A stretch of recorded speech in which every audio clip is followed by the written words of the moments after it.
고린도후서 4장에서 바울은 우리의 마음과 그들의 마음을 둘러싼 싸움에 대해 경고합니다. 흙그릇에 담긴 보물은 무엇인가?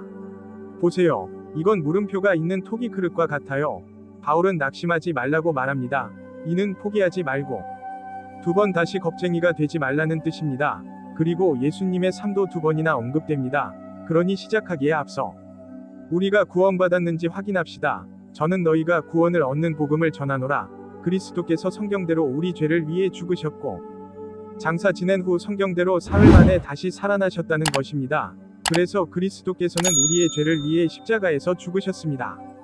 그는 무덤에 묻히셨고 사흘 만에 다시 살아나셨습니다. 그리고 고린도전서 15장 1절부터 4절까지 말씀하신 대로 우리가 믿는다면 구원을 받을 것입니다. 그러면 살펴보죠. 구원받았는지 확인하는 또 다른 방법은 로마서 1장부터 5장까지 반복해서 읽어서 구원받았다는 확신이 들 때까지 읽는 것입니다. 그러면 바울이 이 장에서 말하는 영광스러운 복음은 무엇일까요? 글쎄요, 우리는 그것을 알아낼 것입니다. 하지만 먼저 고린도후서 3장에서 바울이 한 마지막 말이 무엇이었는지 살펴보겠습니다. 이제 주님은 그 영이십니다. 그리고 주님의 영이 계신 곳에는 자유가 있습니다. 그러므로 영은 주님의 영입니다. 그리고 우리가 그런 자유를 누리는 곳에서는 주님께서 이미 율법을 완벽하게 지키셨고 우리 안에 그분의 영이 계시므로 우리는 율법으로부터 자유로울 수 있습니다. 그러나 우리는 다 얼굴을 가리지 아니하고 거울을 보듯이 주의 영광을 바라보면서 영광에서 영광에 이르기까지 주의와 같은 형상으로 변화하니 이는 주의 영으로 말미암음이니라. 그러므로 우리는 베일을 벗은 열린 얼굴을 가지고 있으며 거울을 통해 보는 것과 같이 주님의 영광을 봅니다. 마치 성경에 나오는 것처럼 우리가 단어를 읽으면 같은 이미지로 바뀌는 것처럼요. 그래서 우리는 경건하게 변화됩니다. 영광에서 영광으로 하나님을 닮아가는 것은 주님의 영에 의한 것입니다. 그래서 우리 안에 있는 영은 그분의 말씀을 사용합니다. 여기서 말하는 것은 하나님의 은혜로 하나님께서 우리에게 그분의 아들의 영을 주신다는 것입니다. 우리가 그의 영이 우리 안에 있다고 믿을 때 그는 우리가 그의 말씀을 이해하는 데 도움을 줍니다. 그러므로 올바르게 나누어 보면 성경은 그리스도의 마음입니다. 그럼 4장을 시작해 볼까요? 그러므로 우리에게는 하나님 아들의 영의 사역인 이 사역이 있습니다.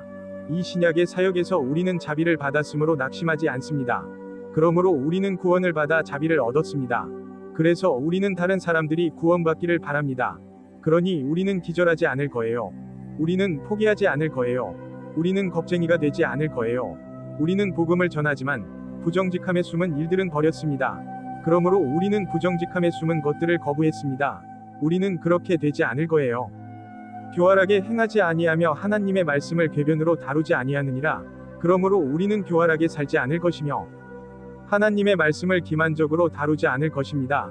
즉, 우리는 하나님의 말씀을 바르게 나누어야 하지만 진리를 드러내어 하나님 앞에서 모든 사람의 양심에 우리 자신을 추천해야 한다는 뜻입니다. 그래서 진실을 밝힘으로써 우리는 모든 사람의 양심에 자신을 맡기고 우리가 진실을 말하는지 스스로 판단하게 됩니다. 왜냐하면 진실은 사람들에게 공감을 불러일으킬 것이기 때문입니다. 그러므로 우리는 주님의 영을 섬기고 있는 것입니다. 우리는 자비를 받았기 때문입니다. 그리고 우리는 고린도 회중에 들어와서 다른 수단을 사용했던 히브리 율법주의자들처럼 되지 않을 것입니다. 그러나 우리의 복음이 숨겨져 있다면 그것은 멸망하는 자들에게도 숨겨져 있는 것입니다. 좋습니다. 그러므로 우리의 복음이 숨겨져 있다면 그것은 이 세상의 신이 그들의 마음을 멀게 하고 믿지 않는 자들의 마음을 멀게 하여 하나님의 형상이신 그리스도의 영광스러운 복음의 빛이 그들에게 비치지 못하게 한 잃어버린 자들에게 숨겨져 있는 것입니다. 그래서 사탄은 사람들의 마음을 멀게 했습니다. 그것은 마치 길을 잃은 자들의 마음을 덮는 작은 베일과 같습니다. 하지만 이 세상의 신이 사탄 안에 있다고 말씀하신 것을 주의하십시오. 그러므로 이 세상의 신은 작은 지신, 즉 사탄입니다. 이 세상의 신이 사람들의 마음을 멀게 한 자들이 바로 그 사람이다. 그러면 에베소서 2장을 살펴보면서 이를 더 잘 이해할 수 있는지 살펴보겠습니다. 그리고 그는 허물과 죄로 죽었던 여러분을 살리셨습니다. 그래서 우리는 영적으로 죽었습니다. 하지만 이제 우리는 죄로 인해 영적으로 죽었지만 이제 우리는 영적으로 살아났습니다. 과거에 여러분은 이 세상의 풍속을 따라 곧 공중의 권세를 잡은 왕, 곧 지금 그 안에서 역사하는 영의 명을 따라 행하였습니다. 불순종의 자녀들에게서 그것을 보십시오. 그러므로 공중의 권세를 잡은 왕자는 사탄이고 그의 영은 복음을 믿지 않음으로써 불순종하는 자녀들 속에서 일하고 있습니다.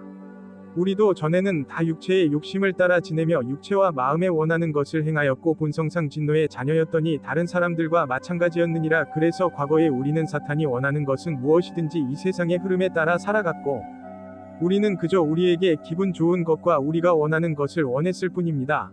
나 자신, 나와 우리는 진노의 자식들이었습니다. 우리는 신을 미워했습니다. 그러나 우리를 사랑하신 그 크신 사랑으로 자비가 풍성하신 하나님은 그래서 그는 우리가 그의 영을 받을 수 있도록 우리를 대신하여 죽으셨습니다. 알겠습니다. 그는 하나님의 형상이신 그리스도의 영광스러운 복음의 빛이 들어오지 못하도록 사람들의 마음을 멀게 했습니다. 그러므로 그리스도께서는 이 땅에 계시고 하나님께서 그들에게 빛을 비추셔야 합니다. 그래서 적은 항상 하나님이 하려는 모든 일에 반대해 왔습니다. 그래서 과거에 사탄은 에덴 동산에서 인류의 타락에 성공하였고 그는 기본적으로 이 세상의 신이 되었습니다. 바벨탑 사건에서 사탄은 인류가 창조주가 아닌 창조물과 자신들까지도 숭배하고 우상화하도록 설득했습니다.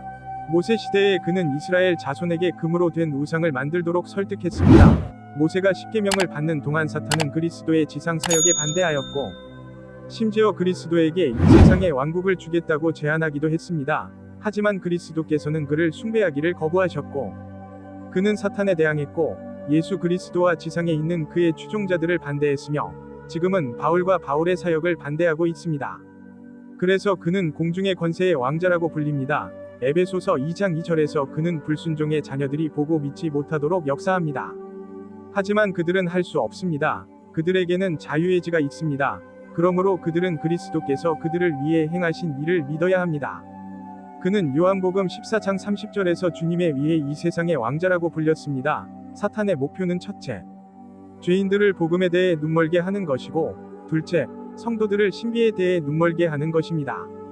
바울은 킹 제임스 성경을 올바르게 이해하지 못해서 복음이라고 말했는데 여기서 말하는 복음은 베드로가 아니라 바울을 의미하며 복음은 왕국의 복음이 아니라 은혜의 복음을 의미합니다. 사탄은 잃어버린 자들이 하나님의 아들 예수 그리스도께서 이미 약 2000년 전의 과거, 현재, 미래의 모든 인류의 죄를 대신하여 대속하셨다는 사실을 알기를 원하지 않습니다. 하나님의 뜻은 무엇인가? 모든 사람이 구원을 받고 진리의 지식에 이르기를 바라시는 분은 누구이신가? 디모데전서 2장 4절 사탄은 믿는 사람들이 신비를 이해하기를 원하지 않습니다. 좋습니다. 영광스러운 복음을 살펴보기 전에 먼저 성경을 이해하는 규칙을 살펴보겠습니다. 하나님 앞에서 부끄러울 것이 없는 일꾼으로 자신을 드러내기 위해 공부하고 진리의 말씀을 바르게 나누라고 말씀하셨습니다. 디모데후서 2장 15절 그러므로 우리는 스스로 성경을 연구하고 노력해야 합니다. 그래야 그리스도의 심판대 앞에서 부끄러워할 필요가 없습니다. 우리는 신비 속에서 우리에게 속한 진리, 곧 진리의 말씀과 예언 속에서 이스라엘에게 속한 진리를 올바르게 구분해야 합니다. 그러니까 성경은 단순화되어 예언, 신비, 예언으로 구성되어 있는 셈입니다. 그렇게 시간이 흘렀습니다. 창세기부터 사도행전 9장은 이스라엘에 대한 예언입니다. 하지만 로마서 2장에서 빌레몬서는 그리스도의 몸에 대한 신비이고 그 후의 시대들은 히브리서에서 요한계시록까지 이스라엘에 대한 더 많은 예언입니다. 그러니까 파란색 책은 천국에서 살 사람들을 위한 것이고 빨간색 책은 지상에서 살 사람들을 위한 것입니다. 성경 전체가 우리를 위한 것이지만 성경 전체가 우리를 위한 것이거나 우리에 관한 것은 아닙니다. 성경의 대부분은 지상의 왕과 그의 왕국에 관한 것입니다. 그러면 영광스러운 복음을 살펴보도록 하겠습니다. 그것은 우리의 영광스러움에 대한 보증으로 예수님의 생명이 우리에게 귀속되는 것이며 우리가 휴거될 것이라는 사실입니다. 그래서 우리는 이 구절들 중 일부를 살펴볼 것입니다. 고린도후서 1장 22절, 갈라디아서 2장 20절, 골로새서 1장 27절, 그리고 고린도후서 5장 21절에도 나와 있습니다. 하나님께서는 죄를 알지도 못하신 그분을 우리를 대신하여 죄로 삼으셔서 우리로 하여금 그 안에서 하나님의 의가 되게 하셨습니다. 그래서 우리의 죄가 그에게 전가되었다고 믿을 때 그 죄는 십자가에서 지고 우리는 그분의 영을 우리 안에 받는데 이는 그분의 위로움이나 귀속에 위한 그분의 생명과 같습니다. 그래서 그는 내 죄를 가져갔고 저는 그의 위로움을 받았습니다. 우리를 그리스도 안에서 너희와 함께 굳건히 세우시고 우리에게 기름을 부으신 이는 하나님이시니 그는 또한 우리에게 인치를 주시고 우리 마음에 성령의 증표를 주셨습니다. 고린도후서 1장 21절과 22절. 그래서 우리 마음 속에는 하나님 아들의 영이 있고 우리는 둘 다 임봉을 받았습니다. 그래서 우리는 임봉을 받았고 우리 마음 속에는 그분의 영이 있습니다. 그리고 골로새서 1장 27절에서는 이렇게 말합니다. 하나님께서는 이방인들 가운데서 이 신비의 영광의 부요함이 무엇인지를 그들에게 알려주시기를 원하시며 이 신비는 곧 여러분 안에 계신 그리스도이시며 곧 영광의 소망이시니라. 그러므로 우리 안에 그리스도께서 계시면 휴거 때 영광이나 영화로움을 소망하게 됩니다. 이제 우리가 살펴볼 이 구절들에서 우리는 위와 거룩함, 영광스러움을 볼 수 있습니다. 그러니 우리가 귀속된 위로움, 즉 우리 안에 계신 그분의 영을 이해하면 그런 일이 일어났다는 것을 알게 되고 그러면 이 구절들은 참되다는 것을 알게 됩니다. 그러므로 우리는 믿음으로 위롭다 하심을 얻었으므로 우리 주 예수 그리스도를 통하여 하나님과 평화를 누리게 되었습니다. 그러면 우리의 위롭다 하심을 얻는 것은 이러하니 우리가 믿음으로 말미암아 이 은혜에 서게 된 것입니다. 그래서 우리는 예수 그리스도를 통해 아버지께 나아갈 수 있습니다. 그리고 우리는 지금 이 자리에 있으며 완벽하게 서 있습니다. 왜냐하면 우리 안에 그분의 영이 계시기 때문입니다. 그리고 우리는 구별되어 거룩해지고 하나님의 영광의 소망 안에서 기뻐합니다. 그것이 우리의 휴거에 대한 희망입니다. 로마서 5장 1절과 2절, 영광스러운 복음에 대한 또 다른 구절을 소개합니다. 너희 몸이 너희 안에 계신 성령의 전인 줄을 알지 못하느냐? 그 성령은 너희가 하나님께로부터 받은 것이요 너희는 너희 자신의 것이 아니니라. 너희는 값으로 사신 바 되었느니라. 그러므로 하나님의 소유인 여러분의 몸과 영으로 하나님께 영광을 돌리십시오.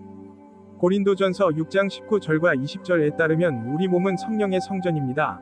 그리고 우리는 그의 피로 사졌으며 이제 우리는 예수님의 소유가 되었습니다. 이제 우리의 성화에 대해 더 자세히 말씀드리겠습니다.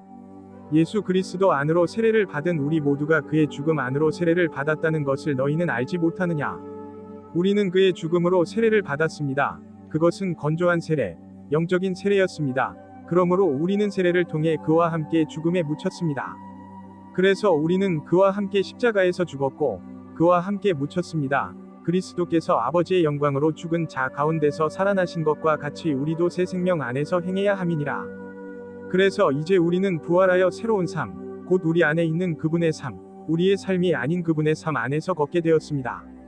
로마서 6장 3절과 4절, 갈라디아서 2장 20절에서 저는 그리스도와 함께 십자가에 못 박혔습니다. 그러나 지금은 제가 사는 것이 아니요 오직 그리스도께서 내 안에 사시는 것이니 제가 지금 육신 안에서 사는 것과 같은 생명이니라. 저는 이 몸 안에서 나를 사랑하시고 저를 위해 자신을 바치신 하나님의 아들을 믿는 믿음으로 살고 있습니다. 갈라디아서 2장 20절, 그래서 이들은 그리스도께서 우리와 로즈를 위해 죽으셨을 뿐만 아니라 우리도 죽으셨다는 사실을 살펴봅니다. 저는 그와 함께 죽고 부활했습니다. 그래서 아시겠지만 저는 이제 제가 살아야 할 삶을 살 수 있게 되었어요. 그러면 4장을 계속 읽어보겠습니다. 우리는 우리 자신을 전파하는 것이 아니라 주 예수 그리스도와 여러분의 종인 우리 자신을 전파합니다. 이는 예수님을 위하여 함이니라. 그러므로 우리는 우리 자신이 아니라 그리스도를 대표하고 그분을 전파합니다. 그가 한 일이 바로 그것입니다. 그리스도의 영이 그분의 말씀을 통해 우리 안에 거하시면 그분께서 우리를 그분의 영에 유능한 사역자이자 대사로 만드심으로 주님의 영이 없이는 아무도 천국에 갈 수 없습니다. 그러면 그 구절들을 살펴보도록 하겠습니다. 천국에 가려면 그분의 영이 우리 안에 필요합니다. 그러나 너희는 육신 안에 있지 아니하고 영 안에 있느니라. 만일 하나님의 영이 여러분 안에 거하신다면 누구든지 그리스도의 영이 없으면 그는 그리스도의 사람이 아닙니다. 그러므로 그리스도의 영을 갖는 것이 필요합니다. 로마서 8장 9절에 보면 그리스도께서 여러분 안에 계시면 몸은 죄로 인해 죽은 것입니다. 그러나 영은 위로움으로 인해 생명이 됩니다. 우리 몸은 죄스러운 본성을 가지고 있지만 우리 정신은 죄스러운 본성을 가지고 있습니다. 하지만 영은 생명입니다. 위로움으로 인해 우리는 그분의 위로움과 그분의 영과 그분의 생명을 받았습니다. 그러나 예수를 죽은 자 가운데서 살리신 이 영이 너희 안에 거하시면 그리스도를 죽은 자 가운데서 살리신 이가 너희 안에 거하시는 그의 영으로 말미암아 너희의 멸성체도 살리시리라. 그러므로 우리가 지금 가지고 있는 필멸의 몸은 우리가 그 안에 있는 동안 하나님을 섬기도록 살아날 것입니다. 어둠 가운데서 빛이 비추라고 명령하신 하나님께서 예수 그리스도의 얼굴에 있는 하나님의 영광의 지식의 빛을 비추시려고 우리 마음을 비추셨습니다. 그래서 빛이 있으라 하신 그 신이 말씀하시니 빛이 생겼습니다. 창세기 1장 3절은 빛나는 빛을 비추어 바울과 그의 동료들의 마음을 밝혀 그리스도께서 하늘에서 지금 하고 계신 일을 밝고 분명하게 이해하게 해주었습니다. 그러므로 하늘로부터 그리스도께서는 지금 은혜의 경륜 동안 그리스도의 몸을 건축하는 신비를 행하고 계십니다. 매우 감사합니다. 그리고 그는 자신의 영을 섬기고 있습니다. 그리고 이것은 예수 그리스도의 얼굴에서 나온 것입니다. 그 영광이 빛난다는 것입니다. 주님의 영광이 우리 마음속에 빛났습니다. 알겠습니다. 제가 원하던 대로 할 수 있을지 모르겠네요. 지금 불을 켜고 싶습니다. 불이 켜지지 않아요. 아, 그렇군요. 그렇습니다. 좋아요. 우리의 마음속에서 빛나세요. 좋아요. 우리는 하나님께서 하시는 일을 이해합니다. 왜냐하면 하나님의 영이 우리 안에 계시어 우리가 이해하도록 도와주셨기 때문입니다. 그리고 그것은 바울과 그의 동료들이 그것을 이해하는 데 도움이 되었습니다. 그러나 우리는 이 보물을 질그릇에 담아 두었습니다. 그렇다면 우리의 몸은 질그릇과 같아서 그 능력의 탁월함은 우리에게서 난 것이 아니라 하나님께로부터 난다는 뜻입니다. 그러면 보물이 무엇인지 알아보겠습니다. 그러니까 그것이 그의 힘이에요. 그건 우리 것이 아니야. 우리는 사방에서 괴로움을 당하지만 괴로움을 당하지 않습니다. 그렇다면 바울은 에베소에서 사역을 잃고 하루 만에 떠나야 했기 때문에 사방에서 괴로움을 받았을 것입니다. 그리고 아시다시피 거기에서는 폭도들이 소란을 피웠어요. 그리고 이제 그는 고린도 교회에 대해 걱정하고 있습니다. 왜냐하면 그들 중 일부는 바울을 따르지 않기 때문입니다. 그들은 그들의 사도입니다. 하지만 그는 자신이 누구를 믿었는지 알고 있기 때문에 괴로워하지 않습니다. 우리는 당황하지만 절망하지는 않습니다. 바울은 하나님께서 우리를 구원하기 위해 모든 것을 다 하셨는데 우리가 해야 할 일은 그저 믿는 것뿐이고 아무것도 없다는 사실에 당황했습니다. 그리고 아시다시피 왜 모든 사람이 그냥 그 말을 받아들이지 않고 그가 행한 일을 믿고 그의 영을 받지 않는 걸까요? 비극적인 것은 하나님의 아들이 거의 2000년 전에 우리를 영원한 고통에서 구원하기 위해 모든 것을 하셨지만 사람들은 여전히 복음을 믿으려 하지 않는다는 것입니다. 그리고 왜 그럴까? 이것이 정죄입니다. 빛이 세상에 왔지만 사람들은 자신의 행위가 악함으로 빛보다 어둠을 더 사랑했습니다. 주님께서는 요한복음 3장 19절에서 이렇게 말씀하셨습니다. 사람들은 하나님을 믿고 영원한 생명을 얻기보다는 TV나 인터넷, 휴대폰에서 섹스와 폭력을 보는 것을 더 좋아한다는 것을 아시죠? 글쎄요, 어리석은 선택이긴 하죠. 박해를 받았지만 버림받지는 않았습니다. 바울은 복음과 신비를 전하다가 박해를 받았지만 그리스도께서 믿는 사람 안에 계시기 때문에 버림받지 않았습니다. 고난을 겪으면서 폴은 마치 매트 위에 쓰러진 레슬러처럼 느꼈지만 그는 아직 살아 있었기 때문에 파괴되지 않았습니다. 좋아요. 타임라인을 살펴보겠습니다. 좋아요. 우선 이방인이 출입할 수 없었던 솔로몬의 현관에서 베드로가 설교했다는 사실을 말씀드리고 싶습니다. 그는 세상이 시작된 이래로 모든 거룩한 선지자의 입을 통해 하나님께서 말씀하신 모든 것을 전파한다고 말했습니다. 사도행전 3장 21절. 그래서 세상이 시작된 이래로 하느님께서는 아담으로부터 시작하여 지상에 군주제가 있을 것이라고 말씀하셨습니다. 그러나 바울은 이제 너희를 굳건히 세우실 수 있는 그 분께 이르되 내 복음 곧 은혜의 복음에 따라 너희가 만일 그가 갈보리에서 행하신 일과 예수 그리스도의 전파를 믿는다면 그의 영을 받을 수 있으리라 하였으니 이는 세상이 시작된 이래로 비밀로 간직되었으나 이제는 드러나고 드러난 신비의 계시에 따른 것이니라. 그러므로 바울은 그리스도 곧 하늘의 사역, 세상이 시작된 이래로 비밀로 간직되어 온 신비에 따른 그리스도를 전파하고 있는 반면 베드로는 세상이 시작된 이래로 모든 거룩한 선지자들이 전한 말씀을 전파하고 있습니다. 그러니까 이건 다른 메시지이고 다른 사람에게 다른 지시를 내리는 거예요. 좋습니다. 그러면 이것을 어떻게 이해할 수 있는지 살펴보도록 하겠습니다. 그래서 저는 진리의 말씀을 올바르게 나누어야 하기 때문에 이 부분의 타임라인을 살펴보려고 합니다. 디모데후서 2장 15절. 우리는 예언과 신비를 구분해야 합니다. 그리고 다시 예언이 있습니다. 좋아요. 그럼 여기서 너무 빨리 말하지 않겠습니다. 그래서 세례자 요한이 예수 그리스도를 소개했고 그는 3년 반 동안 사역을 했으며 12명의 사도를 임명했습니다. 그리고 그는 십자가에 달려 죽으시고 묻히셨다가 다시 살아나셨으며 40일 동안 이곳에 계시면서 12사도와 대화하셨습니다.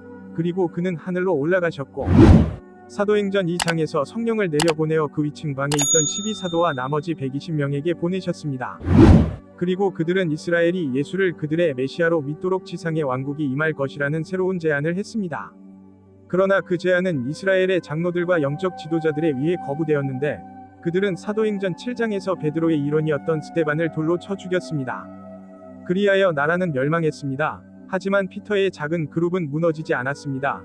그들은 예수가 메시아라고 믿었고 정지될 때까지 계속 믿었습니다. 그래서 그들의 사역은 중단되고 연기되었습니다. 지연된 이유는 사도행전 9장에서 타르수스 사람 사울이 다메섹으로 가는 길에 예수 그리스도께서 나타나셔서 구원을 받았기 때문입니다. 그리고 지금 우리는 모두 예수 그리스도께서 다시 나타나셔서 우리를 휴거하시고 그 후에 그리스도의 심판대 앞에 데려가시기를 기다리고 있습니다. 그래서 우리는 예수 그리스도의 두 가지 모습, 즉 노란색 부분의 괄호 속에 살고 있습니다. 그리고 바울은 말했습니다.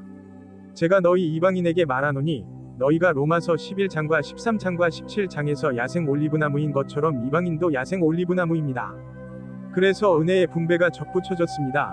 잃어버리고 구원받지 못한 이방인들, 즉 그리스도의 몸이 아닌 이방인들은 이제 예수 그리스도께서 십자가에서 행하신 일, 곧 우리 죄를 위한 죽음과 장사와 부활을 믿음으로써 이스라엘과 별도로 구원받을 수 있습니다. 그러므로 예언 속의 이방인들이 구원의 기회를 갖는 것이 아니라 신비 속의 이방인들이 구원의 기회를 갖는다는 것입니다. 그들이 믿으면 그들은 구원받은 사람들이 있는 그리스도의 몸이라는 집단으로 갑니다. 그리고 하나님께서 이방인들이 휴거를 통해 구원받을 기회를 없애기로 결정하신 때가 바로 그때입니다. 그러면 구원받은 자들은 휴거되고 아직 살아있는 이방인들은 7년간의 환난에 들어가게 됩니다. 그리고 그리스도께서 지상에 자신의 왕국을 세우시기 위해 두 번째 오십니다. 좋습니다. 그럼 우리 장으로 돌아가겠습니다. 우리는 항상 우리 몸에 예수의 죽음을 짊어지고 다닙니다. 그리하여 예수의 생명도 우리 몸에 나타나게 하려는 것입니다. 살아있는 우리는 예수님을 위하여 항상 죽음에 넘겨집니다. 그리하여 예수님의 생명이 우리의 멸성체에서도 나타나게 하려는 것입니다. 그러므로 죽음은 우리 안에서 역사하고 생명은 너희 안에서 역사하느니라. 그러니까 성경은 그 자체로 내장된 사전인 셈이죠. 보물은 예수의 생명이며 흙으로 만든 그릇은 육체와 같고 육체는 필멸의 육신과 같습니다. 여기 보물이 담긴 토기 그릇은 그거랑 똑같아요. 바울이 예수님의 생명이 우리 몸에도 나타나기를 원한다고 말할 때 그는 예수님의 생명이 우리의 멸성체에도 나타나기를 원한다고 말하는 것입니다. 그러므로 육체와 필멸의 육신은 흙으로 만든 그릇과 같은 의미입니다. 그러니까 이건 예수님이 담긴 흙 그릇과 같은 거예요. 우리 몸은 이와 같습니다. 그러니까 여기서 내가 놓친 게 있는지 살펴보겠습니다. 그러므로 주님은 창조주이십니다.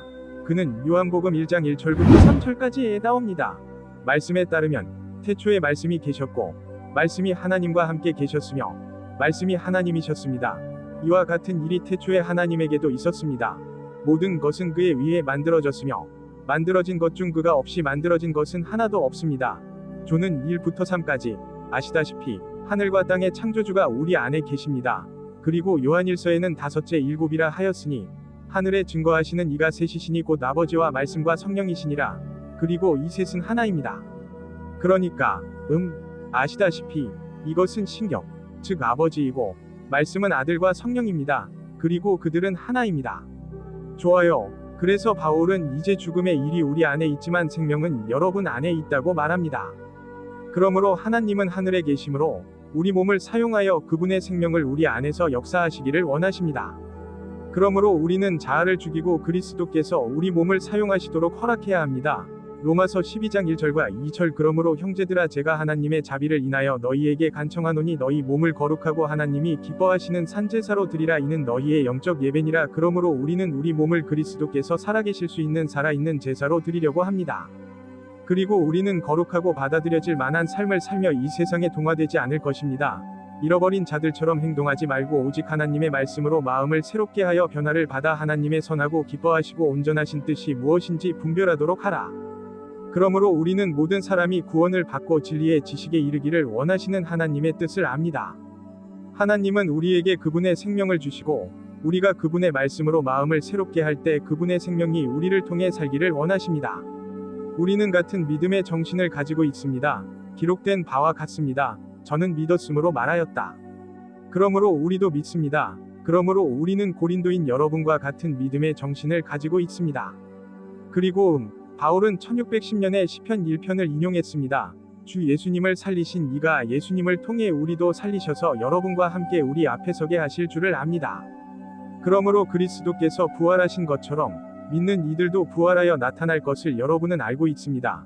그래서 바울은 골로새서 3장 4절에서 이렇게 썼습니다. 우리의 생명이신 그리스도께서 나타나시면 여러분도 그와 함께 영광 중에 나타날 것입니다. 그러므로 그리스도의 심판대 이후에 예수 그리스도께서는 우리를 아버지 앞에 세우시고 여기 있습니다 라고 말씀하실 것입니다. 모든 것이 여러분을 위한 것입니다. 많은 사람의 감사로 인해 은혜가 넘쳐나서 하나님께 영광을 돌리게 하려는 것입니다. 그러므로 바울이 하는 모든 일은 고린도 교인들을 위한 것이고 그리스도의 몸을 위한 것입니다. 그래서 우리 모두가 천국에 갔을 때 감사할 수 있고 하나님께서 우리를 위해 행하신 일을 찬양하며 그 영광을 찬양할 수 있게 된 것입니다. 우리에게는 희망이 없었지만 그리스도께서 우리를 구원하셨습니다. 그러니까 군대가 만세 라고 외치는 것과 같은 거죠. 우리 모두 함께 그 말을 할게요. 그리고 아시다시피 신께 특히 우리를 위한 희생에 대해 주님께 큰 감사를 외쳐야 합니다. 왜냐하면 하나님은 아무것도 아끼지 않으셨기 때문입니다. 아시다시피 그들은 우리를 구하기 위해 극단적인 방법을 택했습니다. 그로 인해 하나님께 감사와 영광을 돌릴 수 있게 되었습니다. 우리는 낙담하지 않습니다. 그러나 우리의 겉사람은 쇠퇴하여도 우리의 속사람은 날마다 새로워집니다. 그러니 우리는 겁쟁이가 되지 않을 거예요. 우리는 복음을 전하고 신비를 전할 것입니다. 비록 우리의 육신은 쇠퇴해 가더라도 우리의 영과 혼은 그분의 영에 위해 그분의 말씀 안에서 새롭게 되어 우리가 겪는 환난의 가벼움에 비합니다. 그 환난은 잠깐일 뿐이지만 우리에게 훨씬 더 크고 영원한 영광의 무게를 이루게 합니다. 그러니까 우리가 노력하고 있다는 사실은 우리는 기죽지 않는다는 뜻이에요. 우리는 다른 사람들이 구원받고 신비를 이해하도록 돕고 바울이 말한 것처럼 진리를 모르는 채로 남지 않도록 힘씁니다. 우리가 겪는 고난은 종종 엄청나고 견딜 수 없을 것처럼 보이고 어떤 고난은 정말로 힘들지만 영혼에 비하면 일시적이고 가볍습니다. 그러니 우리가 메시지를 전달하려고 노력하면서 겪는 어려움은 그렇게 크지 않습니다. 좋아요. 하지만 그것은 훨씬 더 뛰어나고 영원한 영광의 무게를 이루게 될 것입니다. 왜냐하면 더 많은 사람들이 하늘에서 구원받아 그리스도의 몸으로 들어가게 될 것이고 더 많은 신자들이 그 신비를 모르는 채로 남아 있지 않을 것이기 때문입니다. 우리는 보이는 것들을 보지 않고 땅을 보지 않고 보이지 않는 것들을 볼 것입니다. 우리는 천국을 살펴볼 것입니다.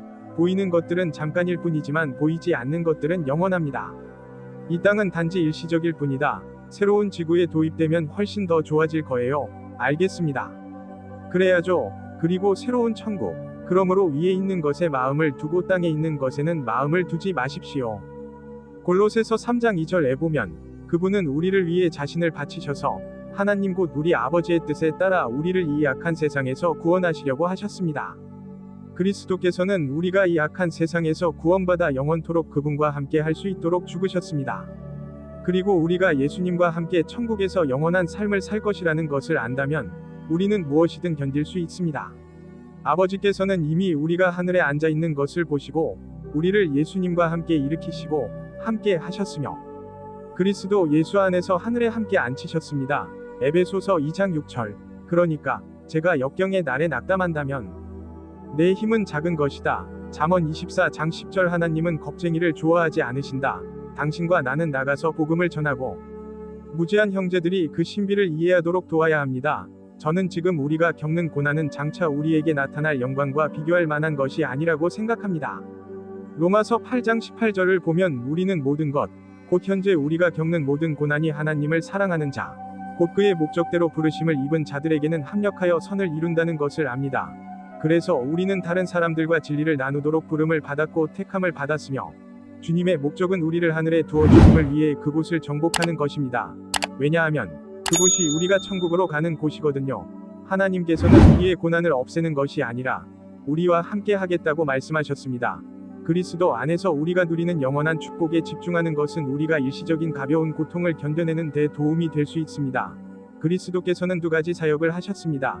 하나는 지상의 신자들인 베드로의 무리를 위한 사역이고 다른 하나는 하늘의 신자들을 위한 사역입니다. 포리 그룹. 지난 2000년 동안 사탄의 전략은 베드로와 바울을 섞는 것이었습니다. 우리의 목표는 그리스도를 섬겨서 그분의 영광을 위해 하늘에서 상을 받는 것입니다. 우리가 이 땅에서 믿음을 위해 싸우는 동안 우리는 시간의 우선순위를 정해야 합니다. 그럼 여러분에게 도움이 될 만한 몇 권의 책을 소개해드리겠습니다. 우리에게는 하나님의 비밀이 있습니다. 우리는 바울의 서신, 고린도후서에 대한 학습 안내서, 주석, 그리고 올바르게 구분된 고린도후서 학습 안내서를 가지고 있습니다. 이 책들은 제가 짧은 시간 안에 말씀드릴 수 있는 것보다 훨씬 더 훌륭합니다. 이 책에서 여러분은 흔적을 발견할 수 있을 겁니다. 이 세 트랙을 잘라내면 영어나 스페인어로 들을 수 있습니다. 킨들 언리미티드가 있으시다면 아마존에서 저희 책을 무료로 읽으실 수 있습니다. 우리의 웹사이트는 마리안 맨니입니다. 저희 유튜브 채널인 살베이션 라이틀리 디비딩 앤드 더 랩처 있습니다. 저희 이메일은 actions9@gmail.com입니다. 럼블과 왓츠앱, 페이스북에서 저희를 찾아보세요. 페이스북 영상에 댓글을 남겨주세요. 그것은 사역에 도움이 됩니다. 좋아요와 공유, 구독 부탁드립니다. 시청해주셔서 감사합니다. 여러분 모두에게 신이 축복이 있기를 바랍니다.